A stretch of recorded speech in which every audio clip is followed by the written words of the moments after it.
So the lesson for this week in Computer 6 is about computer trends or about Windows. So today's latest version of Windows is Windows 10. So we will talk about Windows 10. Windows 10 is a series of operating system produced by the American multinational technology company Microsoft and released as part of its Windows NT or Windows New Technology family of operating systems. Windows 10 makes its user experience and functionality more consistent between different classes of device and addresses shortcomings in the user interface that were introduced in Windows 8. Now we will talk about the top 10 features of Windows 10. The first one is the Start menu returns. It's what Windows 8 detractors have been clamoring for, and Microsoft has finally brought back the Start menu. Now, when you click on the Start button at the bottom left of the screen, you get two panels side by side with left column showing pinned, recently, and most used apps. Next, we have Cortana on desktop. Being lazy just got a lot easier. Windows 10 will bring Microsoft's voice-controlled digital assistant, Cortana, to desktop computers to make it easier for you to interact with your device without lifting a finger. You will be able to search your hard drive for specific files, pull up photos from specific dates, or launch PowerPoint presentation just by telling your PC to do so. You can even get Cortana to send an email while you're working on a spreadsheet, making multitasking much easier. Next is the Xbox app. You may play any Xbox One game on your PC or tablet with the Xbox app for Windows 10. The new operating system supports Xbox game streaming through your home network with improved speed and graphic performance thanks to DirectX 12 support. Next, Project Spartan Browser. Forget Internet Explorer. The long-derided browser will be replaced by the newly announced Project Spartan. New features include PDF support, a reading mode that improves the layout of long articles, and a new note-taking feature.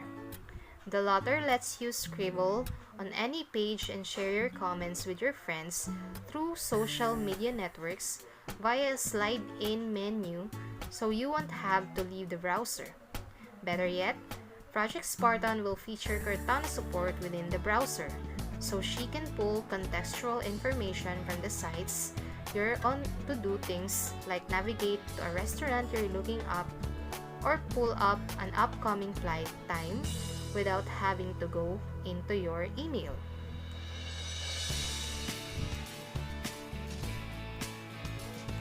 Next, improved multitasking.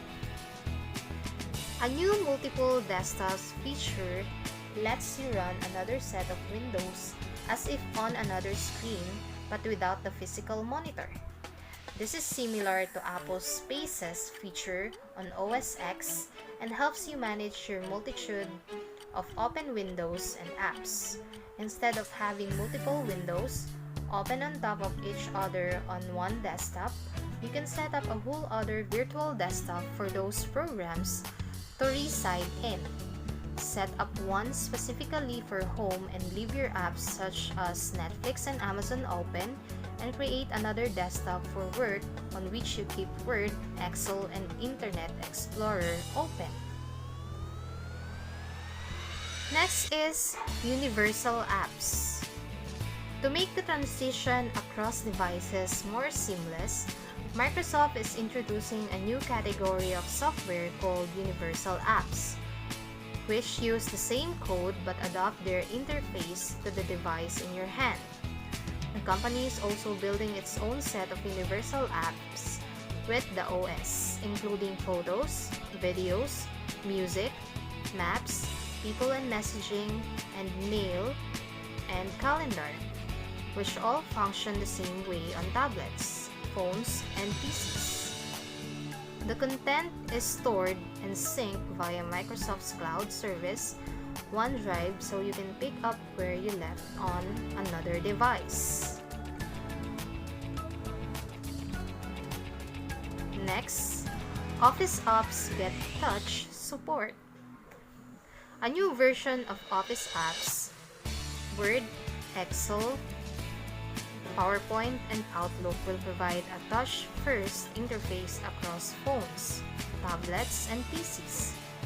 The persistent function ribbon at the top of the apps is now an app bar that shows up only when you need it. In Outlook, you'll now be able to delete messages from your inbox by swiping each entry to the left. Swiping to the right flags that message. The apps will look and perform the same way on a PC as they do on a mobile device for a more coherent experience. Next, Continuum. With the rise of the hybrid laptop-tablet devices, Microsoft wants to make it easier to switch between either mode.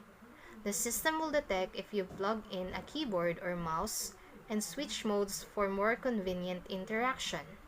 If you remove the keyboard or mouse, a notification will pop up from the taskbar at the bottom asking if you want to activate tablet mode. When you do, you are greeted with a more touch-friendly profile. Dock your tablet into the keyboard again and you'll receive the same prompt, this time asking if you want to exit tablet mode.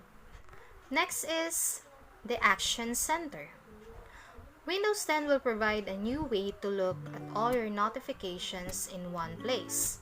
The Action Center appears to replace the Charms menu that slides in from the right on Windows 8 devices. It collects alerts from your device from all your apps, similar to the notifications drawers in iOS and Android. Depending on the app, you can also respond to react from this panel itself, with each notification expanding to show more actions. The Action Center also offers a quick way to toggle connectivity options and other settings such as display brightness and contrast. And the last one, Unified Settings or Control Panel. Instead of having two apps to control your device setting in Control Panel and PC settings, Microsoft is making things less confusing by bringing them together in one. You'll be able to manage your device from one place instead of hunting for a specific menu. We expect more features to be announced as Microsoft gets closer to publicly release Windows 10, so stay tuned for more info.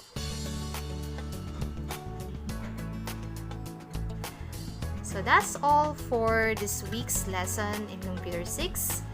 Thank you for watching.